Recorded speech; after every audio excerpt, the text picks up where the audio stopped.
નગરદેવી ભદ્રકાળી માતાની નગરચર્યા નીકળી। વિવિધ અખાડા ભજન મંડળીઓ સાથે ભવ્ય યાત્રા નીકળી હતી। નગર યાત્રામાં મોટી સંખ્યામાં ભાવિક ભક્તો જોડાયા।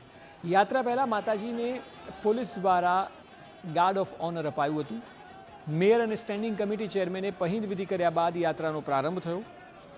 6.25 કિલોમીટર લાંબી યાત્રા માર્ગ પર ચુસ્ત પોલીસ બંદોબસ્ત ગોઠવાયો હતો।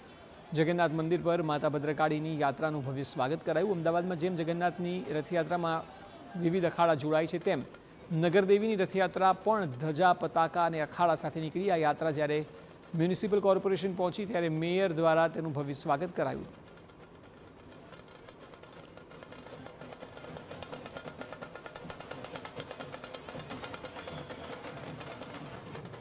અમદાવાદના સ્થાપના દિવસ નિમિત્તે નીકળેલી નગરદેવીની નગરયાત્રાએ જે ભદ્રકાળી મંદિરથી શરૂઆત કરવામાં આવી હતી, મોટી સંખ્યામાં લોકો હાજર રહ્યા હતા।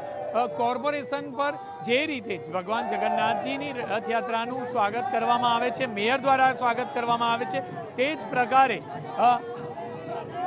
મેયર દ્વારા જે નગરદેવીની રથયાત્રા છે તે નગરદેવીની યાત્રાનું પણ સ્વાગત કરવામાં આવ્યું। જે કોર્પોરેશનના જે મેયર છે તેમના દ્વારા આ સ્વાગત કરવામાં આવે તેવી પરંપરાની શરૂઆત કરવામાં આવી છે અને બીજા વર્ષે મોટી સંખ્યામાં અલગ અલગ અખાડાના કરતબકારો તેમજ ભજન મંડળી અને ધ્વજ પતાકા સાથે વિધિવત રીતે આ નગર યાત્રામાં મોટી સંખ્યામાં લોકો જોડાયા। કેમેરામેન દીપક સેન સાથે જિગ્નેશ પટેલ, ટીવી 9 અમદાવાદ।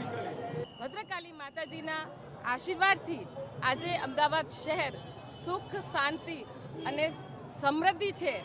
એની સાથે સાથે જે ભદ્રકાળી માતાજીની જે પાદુકા છે એ રથમાં બિરાજિત કરવામાં આવી છે અને સાથે સાથે અનેકાનેક અખાડા, ટેબલો, ઊંટ, હાથી અને વિશાળ સંખ્યામાં નગરજનો જોડાઈ અને આ નગર યાત્રાને શોભાયમાન થયેલ છે।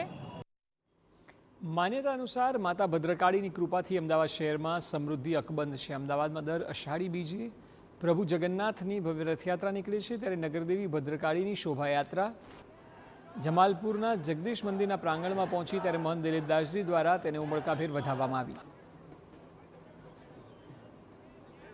એવી રીતે કે રથયાત્રામાં આપણે લોકો ઉત્સાહથી જે જોડાતા હોય છે એવી રીતે આ વર્ષે પણ માતાજીની નગરયાત્રામાં ખૂબ ભક્તોએ આનંદ ઉત્સાહ સાથે જોડાઈ અને ધર્મો રક્ષતે રક્ષત સનાતન ધર્મની પરંપરામાં માના ગુણગાન અને માના ખૂબ આશીર્વાદ લીધા છે।